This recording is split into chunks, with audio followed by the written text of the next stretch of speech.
Hello, स्वागत है आप सभी का हमारे यूट्यूब चैनल पर। आज है 3 अगस्त और ग्रुप डी की फर्स्ट शिफ्ट का एग्ज़ाम हो चुका है। तो साइंस के एग्जैक्ट क्वेश्चन का एनालिसिस लेकर मैं आपके बीच में हाजिर हूँ। तो इस वीडियो को आप लास्ट तक देखना, इससे आपको एक आइडिया लग जाएगा कि आगामी आने वाली शिफ्टों में कौन कौन से टॉपिक से क्वेश्चन ज़्यादा आ रहे हैं। इससे आपको बहुत सी मदद मिलेगी। तो सबसे पहला आज का एक क्वेश्चन आया था, किसी वस्तु की गतिज ऊर्जा 40 से बढ़कर 140 हो गई तो किया गया कार्य क्या होगा। तो इसमें आपको वर्क एनर्जी थ्योरम पर आधारित ये न्यूमेरिकल था। तो वर्क एनर्जी थ्योरम के अनुसार जो किया गया कार्य होता है, तो दूसरी वाली गतिज ऊर्जा से अगर पहली वाली गतिज ऊर्जा घटा देंगे तो इसका राइट आंसर 100 आ जाएगा। चलिए बढ़ते हैं नेक्स्ट क्वेश्चन पे। दूसरा क्वेश्चन था, एक बल्ब की शक्ति 60 वाट है और वोल्टेज 120 वोल्ट है, तो उसमें प्रवाहित धारा क्या होगी। धारा के लिए एक फार्मूला होता है P=IV। यहाँ से अगर I निकालना चाहो तो P/V हो जाएगा। अब P का मान रखोगे 60 बटे में 120, तो ये आ जाएगा आपका 0.5 एम्पियर, राइट आंसर। अगला क्वेश्चन था, एक फार्मूला पूछा गया था, तरंग की चाल और तरंग दैर्ध्य में कौन सा सूत्र होता है। तो ये होता है फ्रिक्वेंसी बराबर वेलोसिटी अपॉन लैम्डा, या आप कह सकते हो वेलोसिटी बराबर n लैम्डा, जहाँ n फ्रिक्वेंसी होती है, किसी किसी बुक में n दिया गया है। तो अगला क्वेश्चन हमारा है, नेक्स्ट क्वेश्चन था हमारा केमिस्ट्री का एक न्यूमेरिकल, जिसमें 80 ग्राम पानी है, 20 ग्राम नमक में घोला गया, तो विलयन की सांद्रता चाहिए।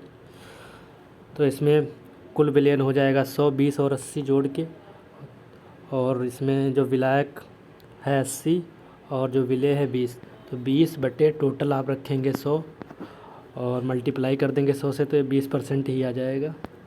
अगला क्वेश्चन है हमारा,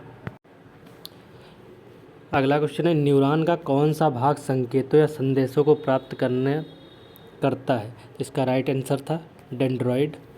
एक्सप्लेनेशन आपको नीचे दी गई है, इसको आप पढ़ सकते हैं। अगला क्वेश्चन था, आकाश का रंग नीला क्यों दिखाई देता है। तो इसका राइट आंसर था प्रकाश के प्रकीर्णन के कारण आकाश का रंग नीला दिखाई देता है।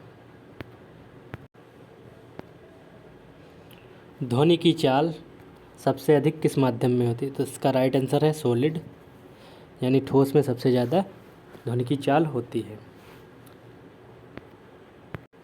अगला क्वेश्चन है, ग्लूकोज टूटने से विखंडन में ऊर्जा मिलने की प्रक्रिया को क्या कहते हैं। तो इसका आंसर था श्वसन या रेस्पिरेशन।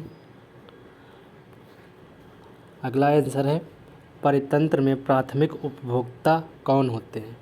इसका राइट आंसर था शाकाहारी जीव, जैसे गाय, हिरण, खरगोश, बकरी इत्यादि। एथेनॉल किस विशेषता के कारण इसका उपयोग दवाइयों के निर्माण में किया जाता है। तो इसका राइट आंसर है जल में अत्यधिक घुलनशीलता एवं उत्तम विलायक के कारण इसका उपयोग मेडिसिन के रूप में किया जाता है। द्रव्यमान संरक्षण का नियम किसने दिया था। एंटोनी लावोइजियर ने इसका नियम दिया था। एक क्वेश्चन ऊतक से था, पैरेन्काइमा ऊतक की मुख्य विशेषता क्या है। तो ये पौधों को लचीलापन प्रदान करता है, सबसे मेन कार्य इसका यही है।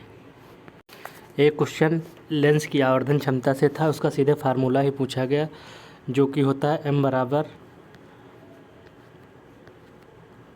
प्रतिबिंब बटे वस्तु से दूरी, या फिर हाइट ऑफ इमेज बटे हाइट ऑफ ऑब्जेक्ट।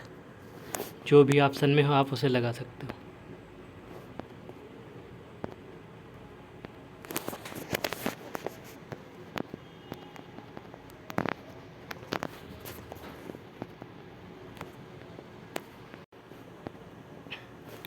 न्यूटन की गति के दूसरे नियम से बल पर क्या प्रभाव पड़ता है। तो सबसे पहले न्यूटन के गति के दूसरे नियम के अनुसार एक सूत्र होता है F बराबर ma। इसका मेन प्रभाव ये है, संवेग परिवर्तन की दर आरोपित बल के समानुपाती होती है तथा वस्तु पर बल लगाने से उसमें त्वरण उत्पन्न हो जाता है। इसका राइट आंसर था त्वरण उत्पन्न हो जाता है। वोकल कार्ड या वॉइस बॉक्स का मुख्य कार्य क्या है? ध्वनि उत्पन्न करना। किसी माध्यम में अपेक्षित अपवर्तनांक का फार्मूला क्या है? तो इसका फार्मूला होता है पहले माध्यम में प्रकाश की चाल, दूसरे माध्यम में प्रकाश की चाल, दोनों का रेशियो लोगे तो आपका ये अपेक्षित अपवर्तनांक का फार्मूला आ जाएगा। अपघटन या वियोजन अपक्रिया किसे कहते हैं? ऐसी अपक्रिया जिसमें केवल एक अपकारक टूटकर दो या दो से अधिक उत्पाद बनते हैं उसे अपघटन या वियोजन अपक्रिया करते हैं। एग्जाम्पल यहाँ पर आप लोगों को दिया गया है। कोशिका झिल्ली की लचीली प्रकृति का कारण क्या होता है? लिपिड और प्रोटीन से बनी होती, इसलिए ये लचीली और होती है। विस्थापन समय ग्राफ क्या दर्शाता है? ये वेग को दर्शाता है।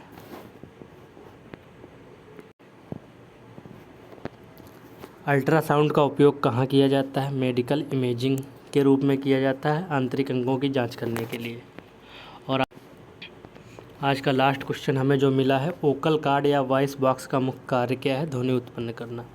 साइंस के टोटल 25 में से 20 क्वेश्चन का एनालिसिस आप लोगों को करा दिया है। यही एग्जैक्ट क्वेश्चन इस शिफ्ट में पूछे गए थे। अगर आपने एग्ज़ाम दिया है तो आपको ज़रूर पता होगा, आप अपने आंसर मिला सकते हैं। 5 क्वेश्चन की जानकारी हमें नहीं मिली है। अगले शिफ्ट का एनालिसिस जैसे ही आएगा आपको हमारे चैनल पे मिल जाएगा वीडियो। तो चैनल को सब्सक्राइब कर लीजिए, वीडियो को लाइक कर दीजिए, शेयर कर दीजिए। धन्यवाद।